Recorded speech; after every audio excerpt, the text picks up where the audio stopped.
ఎన్ని రకాల బద్నాములు పెట్టినరో ఒక్కసారి గుర్తు చేసుకోండి. వాటిని ప్రజలు నమ్మేటట్టు, ఒక అబద్ధాన్ని 100 సార్లు చెప్తే నమ్ముతారన్నట్టు ఒకటే అబద్ధాన్ని తిప్పి తిప్పి ఆ యూట్యూబ్ గొట్టాలలో చెప్పి నెత్తులు ఖరాబ్ చేసి మొత్తానికి మనోళ్ళకు మన మీద అనుమానం వచ్చేటట్టు మొత్తానికి చేసి పెట్టారు.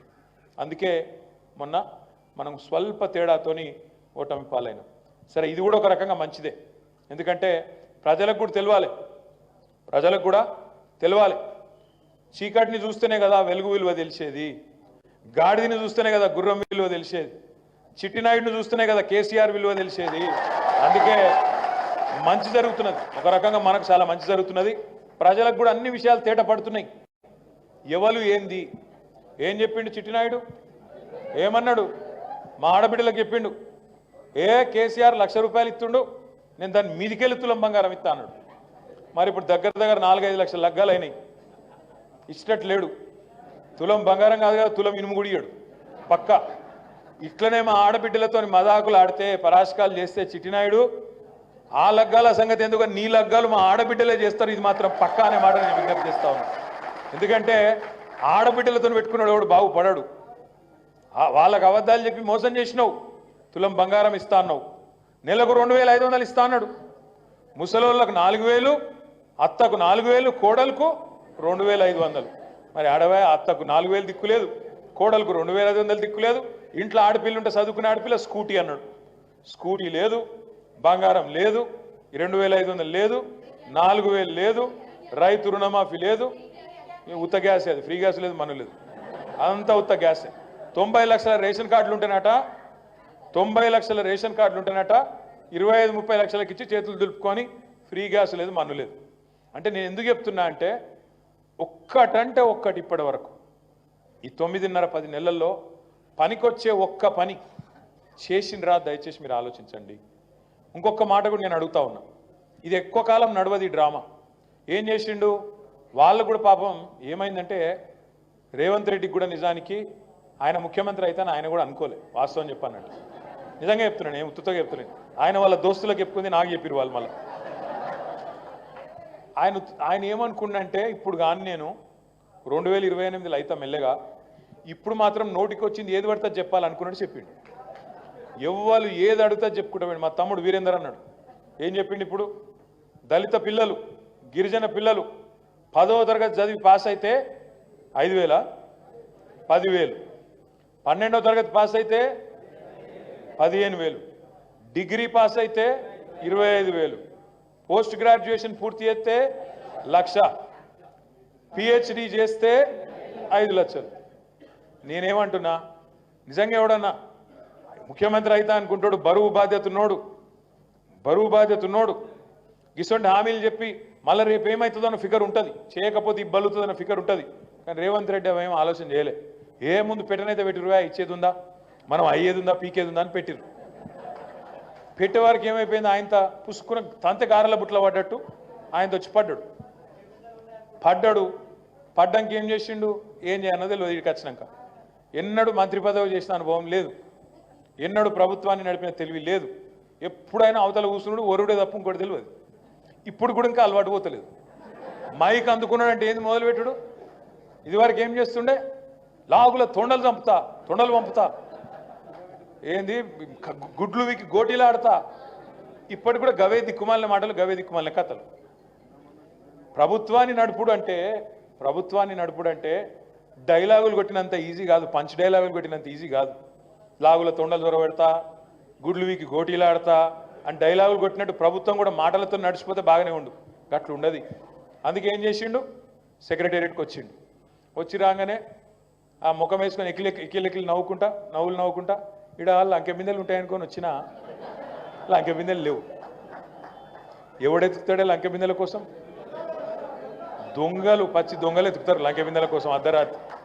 గసంటో కూడా అయిండు మన ముఖ్యమంత్రి, మన కర్మ. ఏం చేయాలి మరి? ఇవాళ 4 ఏళ్ల పాటు ఇంకొక ఎత్తంతరం లేదు, భరాయించాలి. ఎప్పటికప్పుడు ప్రజల్లో విశ్వాసం నింపాలి.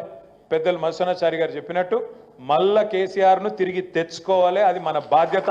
రాష్ట్రానికి వీళ్ళ నుంచి విముక్తి కలగాలి. ఈ విషయంలో నేను ఒకటే అంటున్నా, కొంతమంది పోతారు, పోనీ ఏం కాదు, మనకు కూడా అది మంచే.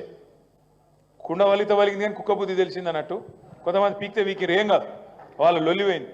అధికారం ఉన్నప్పుడల్లా బెల్లం చుట్టూ ఈగలెక్క తిరిగిన వాళ్ళు, పెద్ద పెద్ద పదవులు చేసిన వాళ్ళు, స్పీకర్ పదవి చేసిన వాళ్ళు, మంత్రి పదవులు చేసిన వాళ్ళు, సిగ్గు లేకుండా ఇవాళ రేవంత్ రెడ్డి చుట్టూ వాళ్ళు ఏమేమి తిట్టిండు వాళ్ళని రేవంత్ రెడ్డి మొత్తం ఉన్నాయి సోషల్ మీడియాలో. దున్నపోతులను తిట్టిండు, అదేందో దివాంచి బార్ కాడ బీడీలు అమ్ముకుంటూడని తిట్టిండు. అయినా సిగ్గు లేకుండా పోయి వాళ్ళ దగ్గర కాళ్ళ కాడ ఇవాళ తల వంచుకొని పనిచేస్తూ ఉన్నారు. ఇంకా నీతిమాలిన రాజకీయం ఏంటంటే, సరే మన ఎమ్మెల్యేల ఇళ్ళ చుట్టూ తిరిగి కండువాలు కప్పిండు, ఓ 10 మందిని ఎత్తుకపోయిండు. మీకు తెలుసు, నాకు తెలుసు, రాష్ట్రం మొత్తం చూసింది. ఓ ఇక ఆ రోజేమో రొమ్ము విరుచుకొని మేము అనుకుంటే సిటికెళ్ళేస్తే మొత్తం ఖాళీ అయిపోతుంది అని ఆ రోజు తొడలు కొట్టిరు, డైలాగులు కొట్టిరు. కానీ ఏమైంది ఈ మధ్యలో ఆయనతో మన వాళ్ళు కోర్టుకు పోయినరు. కోర్టు ఏం చేసింది, స్పీకర్ గారు నువ్వు తేల్చాలనే వెంటనే వీళ్ళను ఉంచుతావా తీసేస్తావా, మరి చట్టం ప్రకారం అయితే వెంటనే తీసవతల వారేయాలి వీళ్ళను, వెంటనే కడియం శ్రీహరిది, తెల్లం వెంకట్రావుది, అదేవిధంగా దానం నాగేంద్రది వెంటనే రద్దు చేయాలని చెప్పి నిర్ణయం తీసుకోవాలని చెప్పి స్పీకర్ గారికి కోర్టు ఒక ఆర్డర్ ఇచ్చింది. మరి ఏం చేయాలి, వెంటనే ఇక తప్పించుకోవాలి. ఎట్లా తప్పించుకోవాలి, ఎంత సిగ్గులేని మాటలు మాట్లాడుతుండే ఆ మంత్రి శ్రీధర్ బాబు, ఏమైనా ఇజ్జత్మానం ఉన్నాడు మాట్లాడతారు అట్లా. వాళ్ళిద్దరు బీఆర్ఎస్లో కొట్టుకోవట్రి, మాకేం సంబంధం మధ్యలో అని అతి తెలివి మాటలు, అతి తెలివి కథలు పడుతున్నారు.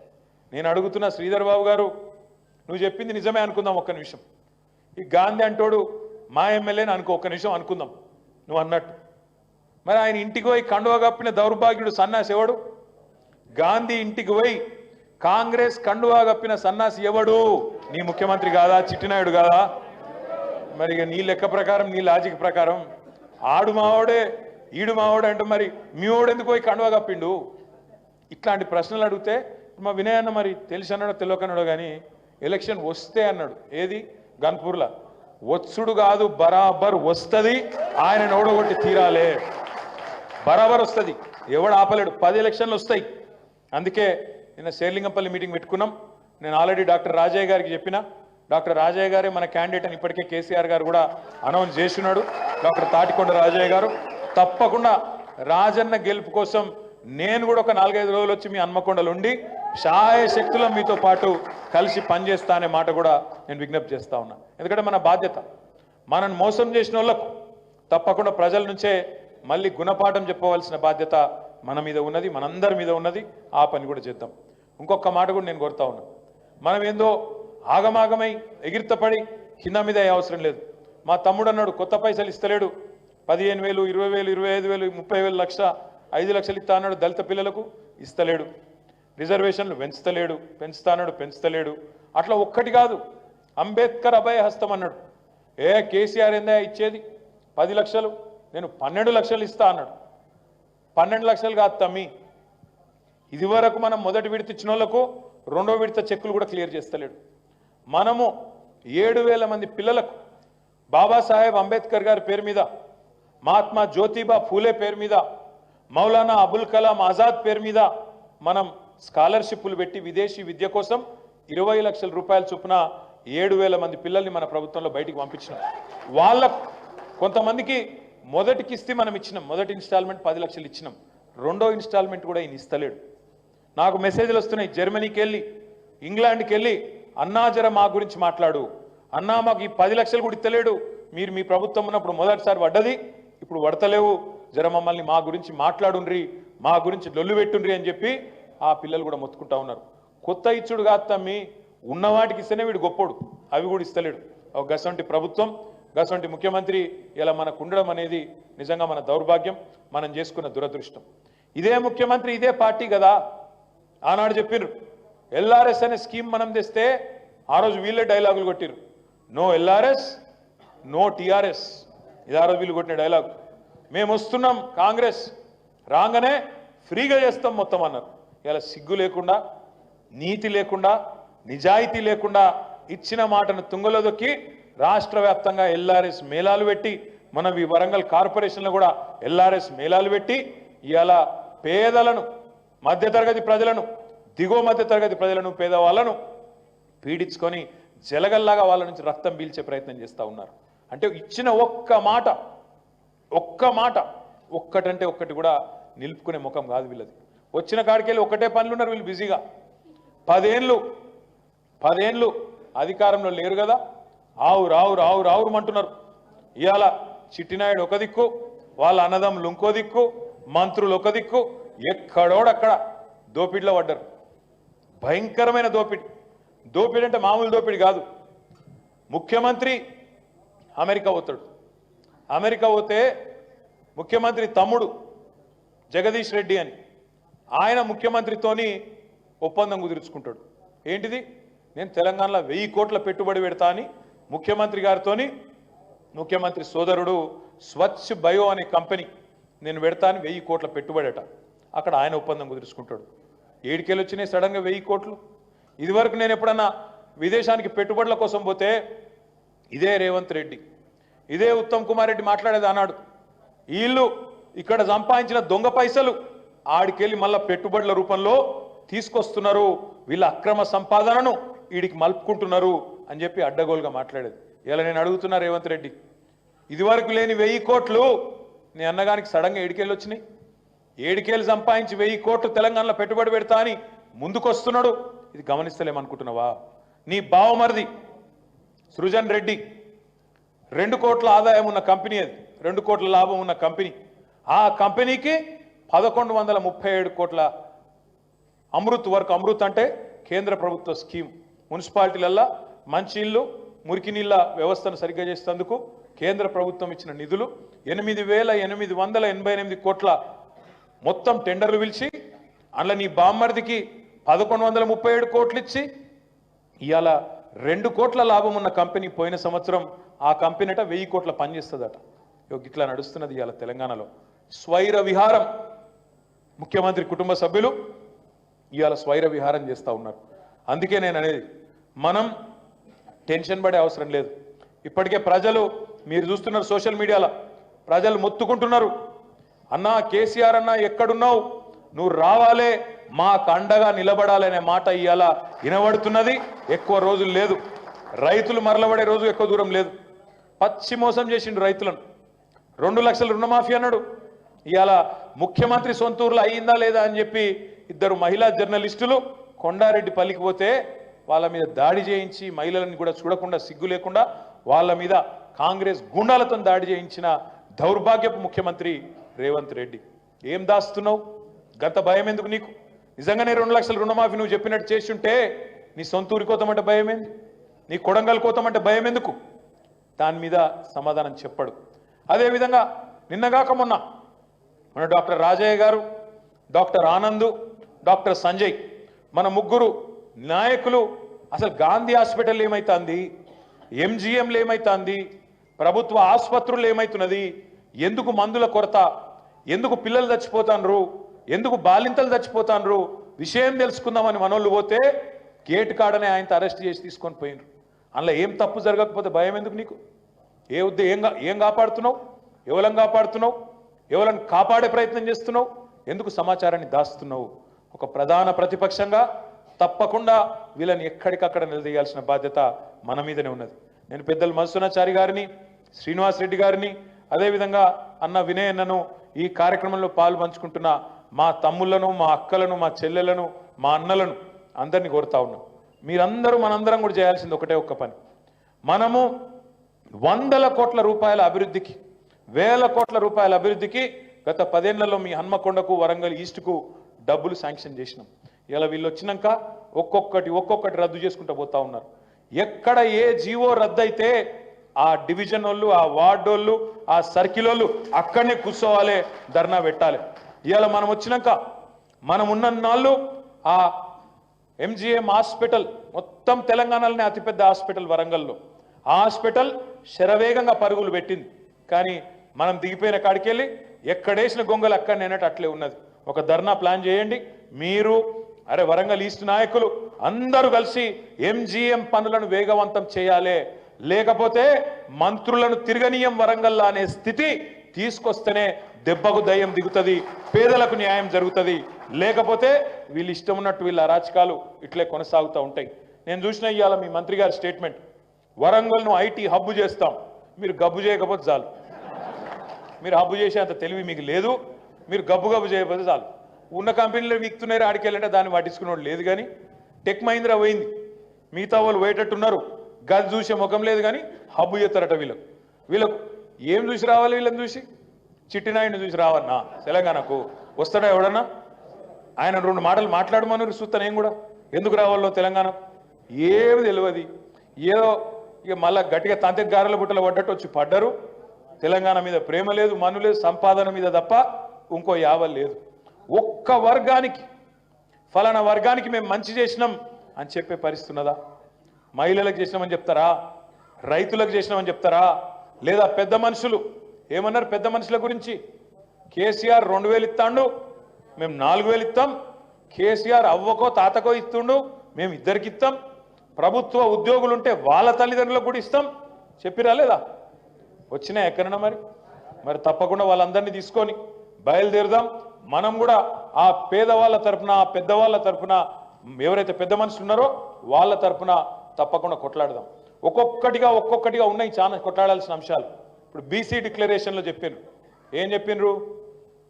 6 నెలల్లో సమగ్ర కులగణన చేస్తాం, 42% రిజర్వేషన్ అమలు చేస్తాం, బీసీ సబ్ ప్లాన్ తీసుకొస్తాం, బీసీలకు సంవత్సరానికి 20,000 కోట్ల చొప్పున 1,00,000 కోట్లు ఖర్చు పెడతామన్నారు. 1,00,000 కోట్లు కాదు కదా, ఇప్పటివరకు 1,00,000 రూపాయలు ఇయ్యలే. ఇది వాస్తవం. మొన్న బడ్జెట్లో 20,000 కోట్లు అని చెప్పి 8,000 కోట్లు పెట్టినరు. అది కూడా ఎన్ని పైసలు ఖర్చు పెడతారో, ఎన్ని ఎత్తగొడతారో తెలియదు.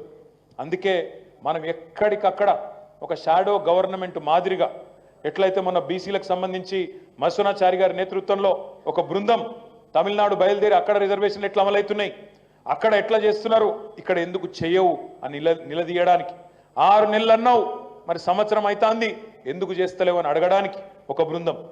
అదేవిధంగా 6 గ్యారంటీల అమలు మీద ఇంకా కొన్ని బృందాలు వేసుకుందాం. 100 రోజుల్లో చేస్తా అన్నావు, మరి సంవత్సరం అయింది ఎందుకు చేస్తలేవు అని నిలదీయడానికి మరొకటి.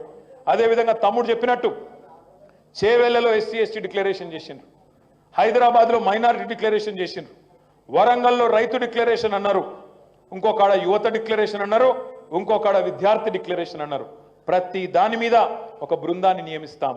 తప్పకుండా ఆ బృందం ఒక షాడో గవర్నమెంట్ మాదిరిగా ఈ ప్రభుత్వంలో జరుగుతున్న అరాచకాలని, వాళ్ళు మాట తప్పుతున్న వైనాన్ని ఎప్పటికప్పుడు ప్రజల దృష్టికి తీసుకురావడానికి, వాళ్ళని ఎండగట్టడానికి, వాళ్ళ మీద ఒత్తిడి పెంచడానికి ఒక ప్రెషర్ గ్రూప్ మాదిరిగా తప్పకుండా వ్యవహారం చేస్తుంది. మైనారిటీ సోదరులకు కూడా చాలా మాటలు ఇచ్చిండ్రు, చాలా పెద్ద మాటలు చెప్పిండ్రు. ఒక్కటంటే ఒక్కటి కూడా ఇప్పటివరకు అమలు చేయలేదు. కనీసం ఒక మైనారిటీ మంత్రి కూడా లేడు ఇలా క్యాబినెట్లో. కాబట్టి తప్పకుండా వాళ్ళ తరపున కూడా మనమే గొంతు విప్పాలే, పార్టీగానే ప్రధాన ప్రతిపక్షంగా కొట్లాడాలి. ఇక మీకు తెలుసు ఇంకొక పార్టీ ఉన్నది, పేరుకే ఉన్నారు వాళ్ళు, బీజేపీ పేరుకే ఉన్నారు తప్ప ఈ 9 నెలల రేవంత్ రెడ్డిని పల్లెత్తు మాట అనకుండా, ఒక్క మాట కూడా మనను కూడా అననీయకుండా ఒక రక్షణ కవచం లాగా రేవంత్ రెడ్డికి అండగా నిలబడ్డది ఎవడి అంటే ఈ బీజేపీ వాళ్ళు నిలబడ్డారు. మీరు చూడండి ఒక్కసారి. రాహుల్ గాంధీ ఏమో అక్కడ చెప్తాడు, ఏం చెప్తాడు? గుజరాత్ మోడల్ బేకార్ హై అంటాడు. ఇక్కడ రేవంత్ రెడ్డి ఏమంటాడు? నై గుజరాత్ మోడల్ షాందార్ హై, హమ్ భీ ఉసీ రాస్తే చలేంగే. రాహుల్ గాంధీ అక్కడ అంటాడు అదానీ చోర్ హై అంటాడు, అదానీ ఫ్రాడ్ హై అంటాడు. ఇక్కడ రేవంత్ రెడ్డి ఏమంటాడు? అదానీ ఫ్రాడ్ నహీ హై, అదానీ హమారా ఫ్రెండ్ హై. ఆయన అంటాడు రాహుల్ గాంధీ చౌకీదార్ చోర్ హై అంటాడు. ఈయనేమంటాడు?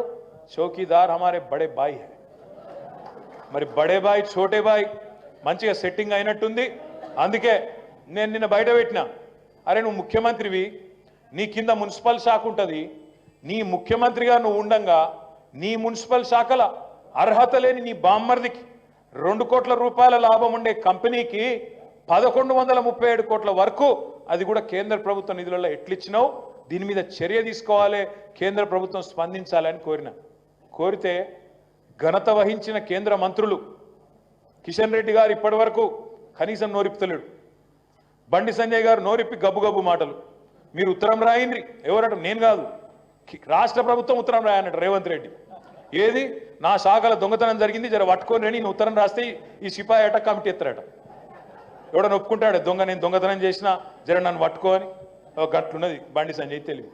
బీజేపీ వాళ్ళు మనం కాంగ్రెస్ మీద విమర్శ చేస్తుంటే బీజేపీ ఎంపీలు అడ్డం వస్తాను, మొన్ననే వచ్చిరు వాళ్ళు 9 నెలల, మీరెందుకు ఆగమవుతాను అని చెప్పి కాంగ్రెస్కు రక్షణ కవచంలా కాంగ్రెస్కు రక్షణ కవచంలాగా ఇవాళ బీజేపీ నాయకులే అండగా నిలబడతా ఉన్నారు. అందుకే నేను అనేది ఇవాళ రాష్ట్రంలో పేదలు, రాష్ట్రంలో ప్రజలు ఇవాళ బీజేపీ దిక్కో ఇంకో జేపీ దిక్కో చూస్తలేరు. ఖచ్చితంగా మళ్ళా కేసీఆర్ దిక్కే చూస్తున్నారు, ఈ గులాబీ కండువా దిక్కే చూస్తున్నారు. మళ్ళా మనం తిరిగి రావాలి అనే బలమైన ఆకాంక్షతో ఉన్నారు. నేను మీ అందరితో ప్రార్థించేది, తమ్ముళ్ళు చెప్పిన మాట, కృష్ణ గారు చెప్పిన మాట అన్న, మనం కమిటీలు వేసుకోవాలి, నిర్మాణం చేయాలి, ఎస్సీ డిక్లరేషన్ మీద పోరాటం చేయాలి, రైతు డిక్లరేషన్ మీద పోరాటం చేయాలి, యువజన డిక్లరేషన్, మైనారిటీ డిక్లరేషన్, విద్యార్థి డిక్లరేషన్, మహిళా డిక్లరేషన్, ప్రతి దాని మీద కూడా ఇంకా 4 ఏళ్ళు ఉంది, పొద్దుంది, పొలం ఉంది, ఏం తొందర లేదు, తొందరపడేది ఏం లేదు, గట్టి కొట్లాడదాం. కానీ దానికంటే కూడా ముఖ్యమైనది ఏంటంటే ఎప్పటికప్పుడు నిత్యం ఒక్కరోజు గ్యాప్ కూడా లేకుండా ఎక్కడోళ్ళం అక్కడ. శ్రీనివాసరెడ్డి చెప్పింది కరెక్ట్, పోచంపల్లి శ్రీనివాసరెడ్డి చెప్పింది కరెక్ట్. వినయ్ భాస్కర్ అంటే వినయ్ భాస్కరే సమాధానం చెప్పాలి, నాకేం గరజు, అట్లా కాదు. కేసీఆర్ అంటే కేసీఆర్ చెప్పుకోవాలి, నాకేం గరజు అంటే ఇక మన పార్టీ ఎట్లయితుంది, మన కుటుంబం ఎట్లయితుంది. ఒక్కలనన్నా, ఒక్కలను తల్లి లాంటి పార్టీలో ఏ ఒక్కలను ఎవడు విమర్శ చేసినా మనందరం కూడా బయటికి రావాలి, గట్టిగా కొట్లాడాలి, గట్టిగా మాట్లాడాలి. అట్లయితేనే ఒకరికొకరు అండగా నిలబడ్డప్పుడే నడుస్తుంది తప్ప నాకేమిలే, ఆయనంటే నాకేంది, ఈయనంటే నాకేంది అనుకుంటే మాత్రం నడవది. గట్టిగా నిలబడాలి, రోజు వాళ్ళ అవినీతిని ఎండగట్టాలి. తెలుసు మీ కార్పొరేషన్లో జరిగే కుంభకోణాలు తెలుసు, తప్పకుండా తమ్ముడు చెప్పినట్టు కార్పొరేషన్ వేదికగా ఎండగట్టాలి, బయట కూడా లొల్లి పెట్టాలి. ప్రజల దృష్టికి అక్కడ జరుగుతున్న అవినీతి భాగోతాన్ని తప్పకుండా బయట పెట్టాలి. మీ వరంగల్లో భూ కుంభకోణాలు కూడా మళ్ళీ బాగా జరుగుతాయి ఇప్పుడు, ఎందుకంటే అక్కడ ఉన్న వాళ్ళు అసంటోళ్ళు ఇప్పుడు నాయకులు, ప్రభుత్వంలో ఉన్నవాళ్ళు, పెద్దలు, వాళ్ళు ఎవరో మీకు తెలుసు, నాకు తెలుసు. వాళ్ళు ఎసంటోళ్ళో మీకు తెలుసు, వాళ్ళ బుద్ధులు మారాయి. కుక్కతోక వంకర అన్నట్టు వంకర బుద్ధే ఉంటుంది ఎప్పటికీ. కాబట్టి తప్పకుండా అక్కడ జరిగే అవినీతి కుంభకోణాలు, భూదందాలు ఎక్కడికక్కడ అడ్డుకోవాల్సిన బాధ్యత మన పార్టీ మీదనే ఉన్నది, మన మీదనే ఉన్నదనే మాట కూడా నేను మీకు విజ్ఞప్తి చేస్తా ఉన్నా. ఎక్కడైనా సరే అడ్డంగా పోదాం, తప్పకుండా పేదవాళ్ళకు అండగా నిలబడదాం. హైడ్రా పేరిటి ఇక్కడ జరుగుతున్న హైడ్రామాలు మీరు చూస్తున్నారు, అది రేపు వరంగల్లో కూడా మోపవుతుంది, ఇంకొకడ కూడా మోపవుతుంది. ఆ పేదలకు అండగా నిలబడాలి. ఎందుకంటే ప్రభుత్వం ఒకటే తీరుగా వ్యవహారం చేయాలి. పేదవాళ్ళకు ఒక లెక్క, పెద్దవాళ్ళకు ఒక లెక్క అంటే నడవదు. పేదవాళ్ళకేమో పొద్దున పూట 3 గంటలకు పోతాం, బుల్డోజర్లు పెట్టి కూలగొడతాం. కానీ ముఖ్యమంత్రి అన్నగాడైతే మాత్రం 2-3 నెలలు టైం ఇస్తాం, నోటీస్ ఇచ్చి చేతులు దులుపుకుంటాం, అవతల పడతామంటే నడవది. పేదలైనా పెద్దలైనా చట్టం అందరికీ ఒకటే, నోటీసులు అందరికీ ఇవ్వాలి, న్యాయం అందరికీ చేయాలి. వాళ్ళ కండగా అన్యాయం జరిగితే ఆ పేదల కండగా మనం నిలబడాలి, గట్టిగా కొట్లాడాలి. నేను వినయనని కూడా కొడతా ఉన్నా, మీ దగ్గర మంచి వకీళ్ళు ఉన్నారు వరంగల్లో, మంచి లీగల్ టీం తయారు చేయి. ఎందుకంటే ఇప్పుడు మన కార్యకర్తలకు, మన నాయకులకు అండగా మనమే నిలబడాలి. మన నాయకులు, మన ముఖ్యంగా సీనియర్ అడ్వకేట్లు ఎవరెవరైతున్నారో ఒక 10 మంది బృందం పెట్టు, వాళ్ళకు మొత్తం ఖర్చులంతా పార్టీ ఇస్తుంది. ఏ కేసైనా మనమే కొట్లాడదాం, వాళ్ళకు అండగా నిలబడదాం, ఆ పేదల కండగా మనం నిలబడదాం. ఇట్లా నువ్వు పేదల్లో మళ్ళొక్కసారి భరోసా నింపి వీళ్ళు చేయని పనులు చెబుతూ ఇచ్చిన హామీలు ఎట్లా తుంగలో దొక్కుతున్నారో 420 హామీలు ఇచ్చిర్రు, 1 కాదు 2 కాదు, 420 హామీలు ఇచ్చిర్రు. 6 గ్యారెంటీలు ఒకటే కాదు, ఇంకొక 414 వేరే ఉన్నాయి. మొత్తం కలిపితే 420 అవుతాయి. ఆ 420 హామీలు, అడ్డగోలు హామీలు, అడ్డగోలు మాటలు ఏవేవైతే ఇచ్చిండ్రో వాటి విషయంలో ఎప్పటికప్పుడు ఎండగడుతూ